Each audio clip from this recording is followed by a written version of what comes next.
Welcome back to the show. Let's talk to Simon English. He works for the Evening Standard. Simon, welcome to the show. You wrote headlines today, hold on to your hats, the stock market crash will be faster and harder this time. What were your thoughts behind this leading article? Well, this week is the 30th anniversary of the 1987 Wall Street crash. Dow Jones lost 500 points in minutes. Few people had seen the like. So we're 30 years on from that. Markets are toppy. All record highs most days, certainly most weeks. So the question was asked, are we due another correction, to say the least? And the next thing I wondered about was, if there is one, will it be the same as the one in 1987, or will it be worse? And assuming there is one at some point, and there's lots of people predicting a dreadful Q4, and there's some people saying this is onward and upward, there's loads of upside.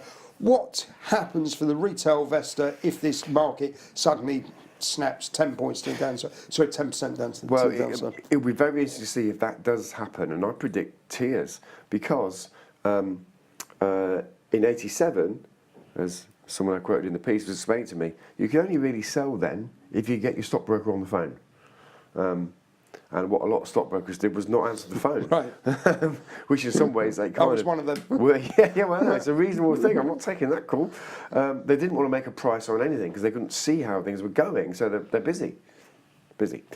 Now you've got all of these robot traders and supposedly much more liquidity in the market. We'll see whether that turns out to be true or not in the event of a crash.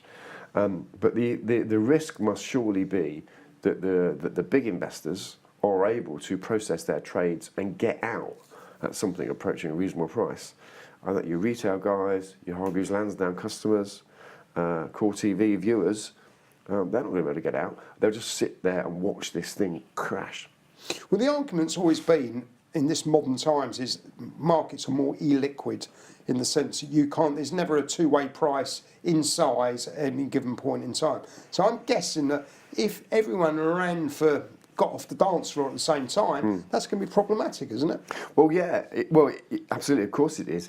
But what professionals will tell you, all those guys running dark pools, people at Goldman Sachs will tell you, is the market is much more safe now, and there should be an orderly exit. I don't believe it for a minute. Yeah, I think we'll agree with you. Simon, thank you very much indeed.